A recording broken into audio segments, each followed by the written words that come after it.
नमस्कार। आध्यात्मिक धारा में आपका स्वागत है।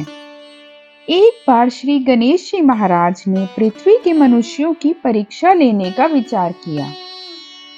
वे अपना रूप बदलकर पृथ्वी पर भ्रमण करने लगे। उन्होंने एक बालक का रूप बना लिया।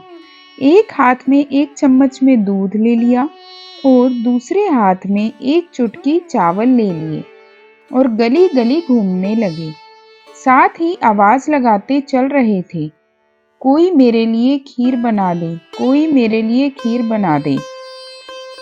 कोई भी उन पर ध्यान नहीं दे रहा था, बल्कि लोग उन पर हंस रहे थे। वे लगातार एक गांव के बाद दूसरे गांव इसी तरह चक्कर लगाते हुए पुकारते रहे, पर कोई खीर बनाने के लिए तैयार नहीं था। सुबह से शाम हो गई। गणेश जी लगातार घूमते रहे। एक बुढ़िया थी, शाम के वक्त अपनी झोपड़ी के बाहर बैठी हुई थी। तभी गणेश जी वहां से पुकारते हुए निकले कि कोई मेरे लिए खीर बना दे, कोई मेरे लिए खीर बना दे। बुढ़िया बहुत कोमल हृदय वाली स्त्री थी। उसने कहा, बेटा मैं तेरे लिए खीर बना देती हूँ। गणेश जी ने कहा, माई अपने घर में से दूध और चावल लेने के लिए बर्तन ले आओ।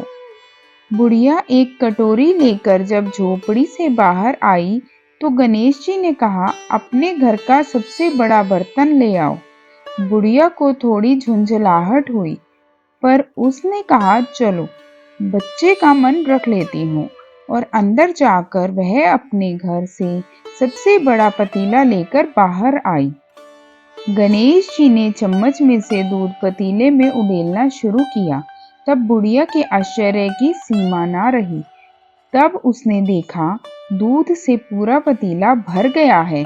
एक के बाद एक वह बर्तन झोपड़ी से बाहर लाती गई और उसमें गणेश जी दूध भरते चले गए। इस तरह से घर के सारे बर्तन दूध से लबालब भर गए। गणेश भगवान ने बुढ़िया से कहा, मैं स्नान करके आता हूँ, तब तक तुम खीर बना लो, मैं वापस आकर खाऊंगा। बुढ़िया ने पूछा, मैं इतनी सारी खीर का क्या करूंगी? इस पर गणपति जी बोले, सारे गांव को दावत दे दो। बुढ़िया ने बड़े प्यार से मन लगाकर खीर बनाई। खीर की भीनी भीनी मीठी मीठी खुशबू चारों दिशाओं में फैल गई। खीर बनाने के बाद वह हर घर में जाकर खीर खाने का न्योता देने लगी। लोग उस पर हंस रहे थे। बुढ़िया के घर में खाने को दाना नहीं और यह सारे गांव को खीर खाने की दावत दे रही है। लोगों को कुतूहल हुआ और खीर की खुशबू से लोग खींचे चले आए। लो, सारा गांव बुढ़िया के घर में इकट्ठा हो गया। जब बुढ़िया की बहू को दावत की बात मालूम हुई, तब वह सबसे पहले वहां पहुंच गई। उसने खीर से भरे पतीलों को जब देखा तो उसके मुंह में पानी आ गया। उसे बड़ी जोर से भूख लगी हुई थी। उसने एक कटोरी में खीर निकाली और दरवाजे के पीछे बैठकर खाने की तैयारी करने लगी। इसी बीच एक छींटा गिर गया और गणपति जी को भोग लग गया और वो प्रसन्न हो गई। अब पूरे गांव को खाने की दावत देकर बुढ़िया वापस अपने घर आई तो उसने देखा, बालक वापस आ गया था। बुढ़िया ने कहा, बेटा खीर तैयार है, भोग लगा लो। गणपति जी बोले, माँ भोग तो लग चुका है, मेरा पेट पूरी तरह से भर गया है, मैं तृप्त हूँ। अब तू खा, अपने परिवार और गांव वालों को खिला। बुढ़िया ने कहा, यह तो बहुत ज्यादा है, सबका पेट भर जाएगा, इसके बाद भी यह बच जाएगी।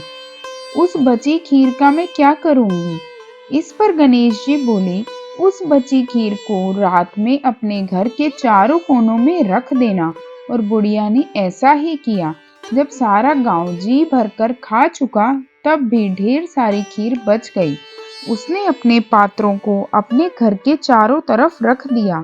सुबह उठकर उसने क्या देखा, पतीलों में खीर के स्थान पर हीरे, जवाहरात और मोती भर गए हैं। वह बहुत खुश हुई। उसकी सारी दरिद्रता दूर हो गई और वह आराम से रहने लगी। उसने गणपति जी का एक भव्य मंदिर बनवाया और साथ में एक बड़ा सा तालाब भी खुदवाया। इस तरह उसका नाम दूर दूर तक प्रसिद्ध हो गया। उस जगह वार्षिक मेले लगने लगे। लोग गणेश जी की कृपा प्राप्त करने लगे। उस स्थान पर पूजा करने और मान्यताएं मानने के लिए आने लगे। गणेश जी सबकी मनोकामनाएं पूरी करने लगे। कहानी के अंत में वही आज भी यही शुभकामनाएं दे रही हूँ। कहते को सुनते को हुंकारे भरते को। जैसी कृपा गणेश भगवान ने बुढ़िया पर की, वैसी कृपा हम सब पर करना, हम सब पर करना। गणेश जी महाराज की जय। वीडियो पसंद आए तो वीडियो को लाइक करें, शेयर करें और चैनल को सब्सक्राइब करें। धन्यवाद।